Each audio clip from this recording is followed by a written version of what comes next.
Bonjour, j'espère que tu vas bien. Donc on se retrouve pour la dernière vidéo sur les triangles. Ça va toujours être dans le paragraphe grand 4 et cette fois on va parler des hauteurs du triangle. Mets-toi partie court dans le cahier. Dans la vidéo précédente, je t'avais demandé d'écrire grand 4, les médiatrices et les hauteurs, de coller la grande feuille. Tu avais complété la première partie qui correspondait aux médiatrices. Et bien là, on va compléter la deuxième partie qui correspond aux hauteurs.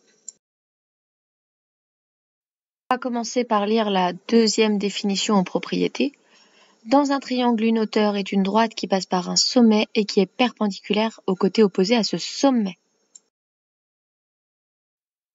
Puisqu'on est dans un triangle, des sommets, il y en a 3, donc des hauteurs, il y en a 3 aussi. Les 3 hauteurs d'un triangle sont concurrentes. Je te l'avais expliqué dans la vidéo précédente. Concurrente, ça veut dire qu'ils se coupent en un même point. Ce point, le point d'intersection, est appelé orthocentre du triangle. Ensuite, on a un exemple, un triangle ABC, dans lequel est écrit AH est la hauteur issue de A. Or, sur notre triangle, on ne voit pas de hauteur. Donc, on va la construire.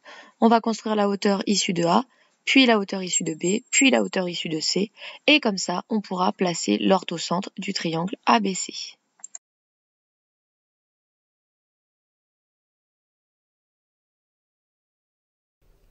On veut la hauteur issue de A.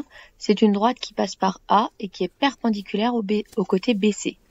Donc je viens placer l'équerre le long de BC. Je fais glisser pour que le côté de l'équerre passe par le point A.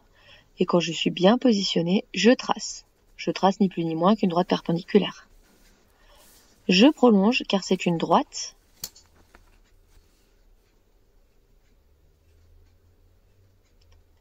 Et je rajoute le codage.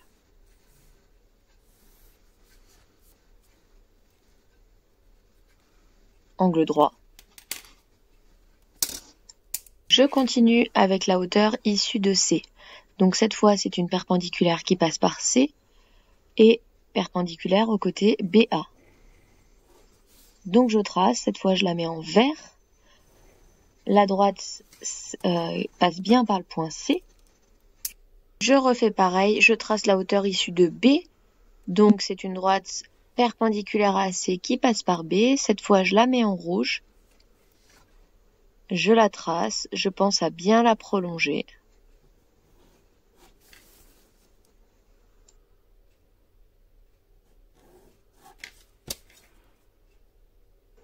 Je pense à coder tous les angles droits.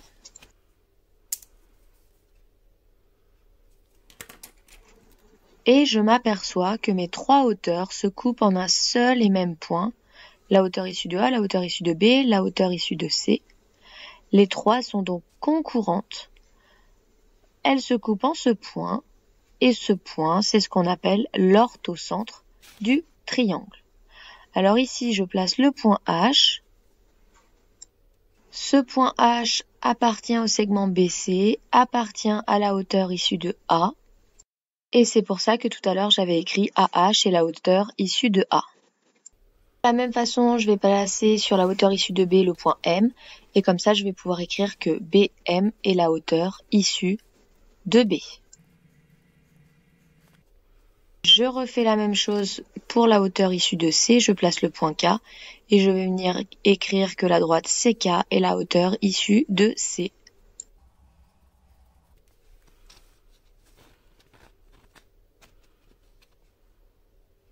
Voilà donc ce que l'on obtient. Je vais te demander de refaire la même chose sur ta feuille. Et la vidéo en pause pour avoir le temps de le faire. Repasse les hauteurs en couleur et place l'orthocentre de ce triangle ABC. Quand tu as terminé, relance la vidéo, mets-toi partie exercice et on va refaire un dernier exercice pour appliquer le tracé de hauteur dans un triangle. Voici l'exercice que je vais te demander de faire. Première question, construire un triangle DEF tel que DE égale 5 cm, EF égale 6 cm et l'angle DEF égale 120 degrés. Deuxième question, construire l'orthocentre du triangle DEF. Donc mets la vidéo en pause, sors tes instruments et mets-toi au travail, partie exercice. Là encore, comme dans la vidéo précédente, je vais filmer la correction pour que tu puisses te corriger. Un petit coup de pouce avant la correction Pour certaines hauteurs dans ce triangle, tu vas avoir besoin de sortir de la figure, c'est-à-dire qu'il va te falloir prolonger certains côtés et les hauteurs vont se trouver à l'extérieur du triangle. Pourquoi ? Parce que il y a un angle obtus et quand il y a un angle obtus, certaines hauteurs sont à l'extérieur du triangle. Et donc maintenant, je te fais afficher le travail que tu aurais dû faire. Voici le triangle DEF. Je trace la hauteur issue de E, donc une droite perpendiculaire à DF qui passe par E. Je place mon équerre et je la trace en couleur, en vert. Je mets le codage. Et ensuite, je t'ai dit, pour les hauteurs, pour certaines hauteurs, il va falloir prolonger. Donc en fait, on veut la hauteur issue de D, on veut qu'elle soit perpendiculaire à EF. Donc il faut prolonger le côté EF. C'est ce que je suis en train de faire. Je le prolonge en pointillé puisque ce sont des traits de construction. Et maintenant, je peux tracer la perpendiculaire à EF qui passe par D. Je place mon équerre et je trace. Je la mets en couleur.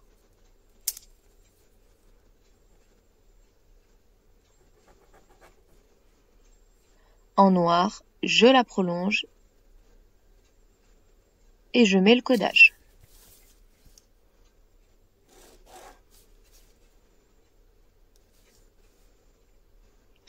Je prolonge bien, parce que rappelle-toi, les trois hauteurs sont concurrentes. Elles vont se croiser, mais cette fois, elles vont se croiser à l'extérieur du triangle. Tu vois le point en bas, elles se croisent ici. Et je termine avec la hauteur issue de F. Donc là encore, je vais une perpendiculaire à DE. C'est pas assez long, tu vois.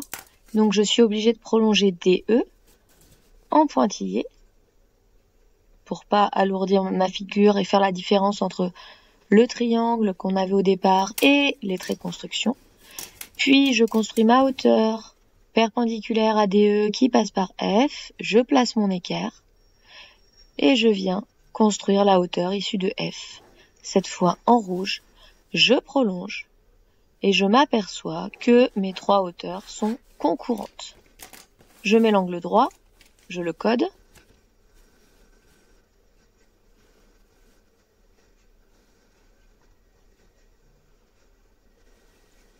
Ah, j'ai oublié de le coder, c'est pas grave.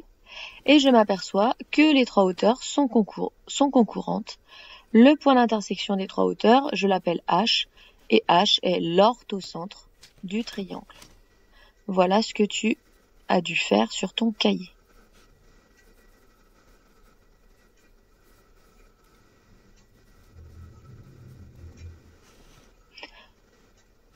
Voici ce que tu obtiens. Les trois hauteurs se coupent.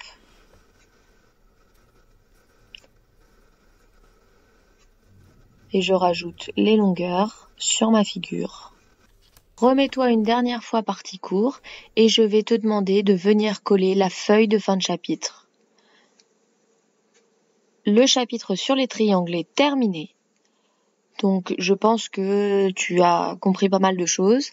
Si maintenant il y a des questions, n'hésite pas à les noter pour pouvoir me les poser à la rentrée. Toutes les corrections des exercices sont sur Ose. Fais le travail, copie le cours, fais les exercices, corrige-les. Comme je viens de te le dire, le chapitre est terminé. C'est donc la dernière vidéo que je te demande de regarder. Je te souhaite de bonnes fins de vacances et je te dis à très vite.